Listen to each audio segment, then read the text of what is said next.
নমস্কার বন্ধুরা, কেমন আছেন সবাই? পাপিয়াস কুলিনারি আর্টে সবাইকে স্বাগতম। আজকে আমি কি বানাবো নিশ্চয়ই দেখে বুঝতে পারছেন। হ্যাঁ বন্ধুরা, আজকে বানাবো মজাদার একটি ডেজার্ট, শাহি টুকরা। আর সেই শাহি টুকরা বানানোর জন্য আমার লাগবে ব্রেড। আর আমি ব্রেডের চারপাশের খয়েরি অংশগুলো ফেলে দিচ্ছি, শুধু সাদা অংশটা আমি রাখবো। আর ব্রেডটাকে শাহি টুকরার জন্য শেপ দিয়ে নিব।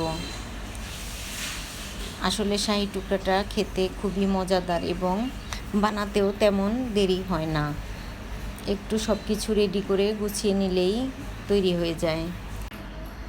এবার আমি ব্রেডগুলোকে টুকরা করে রেখে দিচ্ছি, তারপর আমি ভেজে নিব।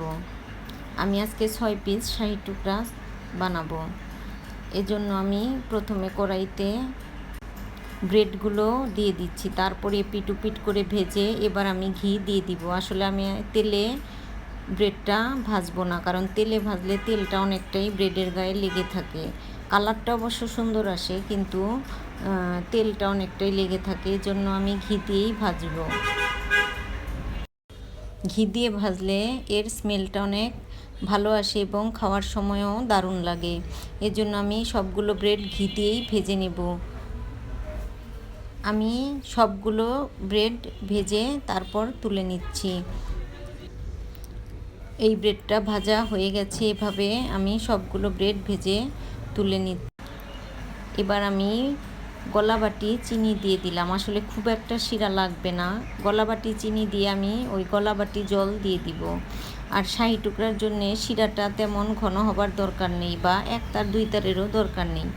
একটু চিনিটা গলে গেলেই চলবে। শুধু একটু ব্রেডের টুকরাগুলো চিনির শিরায় ডুবিয়ে নিলেই হবে। এবার শিরাটা পুরোপুরি তৈরি। আমি ব্রেডগুলোকে চিনির শিরায় ডুবিয়ে তুলে নিব। শুধু এপিট ওপিট করে নিলেই হবে। আসলে ব্রেডের ভিতরে চিনিটা খুব তাড়াতাড়ি ঢুকে যায়। শুধু এপিট আর ওপিট করে নিলেই খেতে অনেক সুস্বাদু হবে। এবার সবগুলো ব্রেড আমি চিনির শিরায় ডুবিয়ে এপিট ওপিট করে একটা ট্রেতে তুলে নিচ্ছি। আমার ভিডিওটা যদি ভালো লাগে তবে অবশ্যই জানাবেন, ভালো লাগলে একটা লাইক করবেন। এবার আমি দুধটাকে রেডি করে নিচ্ছি। দুধটা আমি অনেকটা ঘন করে জাল করে রেখেছি, দেখেই হয়তো আপনারা বুঝতে পারছেন। আর দুধের মধ্যে এবার আমি দিয়ে দিলাম গুঁড়ো দুধ, যাতে দুধটা তাড়াতাড়ি ঘন হয়ে যায়। আজকে আমি কোনো কনডেন্সড মিল্ক দিব না, কারণ ওটা দিলে আসলে আমার খেতে ভালো লাগে না। আর এমনিতেই দুধটা জাল করে যে ক্ষীরটা তৈরি হয় ওটা খেতেই বেশি ভালো লাগে। আমি যেহেতু গুঁড়ো দুধটা দিয়েছি, এবার দুধটা খুব তাড়াতাড়ি ঘন হয়ে যাবে। আর এভাবে ধীরে ধীরে জাল করে নিয়ে দুধটাকে আমি ক্ষীর তৈরি করে নিব। দুধটা অনেকটাই ঘন হয়ে গেছে। এবার আমি দিয়ে দিব একটা এলাচ। এলাচ দিলে এর স্মেলটা অনেক ভালো আসে, এজন্য আমি দিয়ে দিলাম একটা এলাচ। অবশ্য পরে আমি এলাচটা ফেলে দিব, কারণ এই এলাচের স্মেলটা ভালো লাগে, কিন্তু এই এলাচটাই যখন মুখে পড়ে আসলে খেতে খুব বাজে লাগে। এবার আমি সেই শাহি টুকরার জন্য যে শিরাটা করেছিলাম সেই শিরা থেকে অর্ধেকের বেশি শিরা আমি দিয়ে দিলাম। আমি আর আলাদা কোনো চিনি দিব না। এবার এই চিনি দিয়েই আমি ক্ষীরটা তৈরি করে নিব। এভাবে আসলে শাহি টুকরা বাচ্চাদের বানিয়ে দিলে শুধু বাচ্চারা না, বড়রাও চেটেপুটে খাবে। আপনারাও এভাবেই যদি ভালো লাগে বাড়িতে বানিয়ে শাহি টুকরা খেতে পারেন।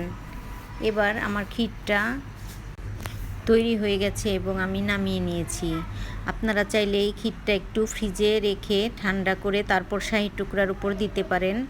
আবার শাহি টুকরাটা তৈরি করে পুরোপুরি রেডি করে তারপর ফ্রিজে রেখেও খেতে পারেন। এবার আমি আমার পছন্দ মতো ক্ষীরগুলো দিয়ে দিচ্ছি শাহি টুকরার উপরে। আপনারা যতটুকু পরিমাণ ক্ষীর দিয়ে খেতে চান সেভাবেই শাহি টুকরাগুলোকে ঢেকে দিবেন এবং শাহি টুকরাগুলো এভাবেই তৈরি করে নেবেন। এবার আমি দিয়ে দিচ্ছি বাদাম।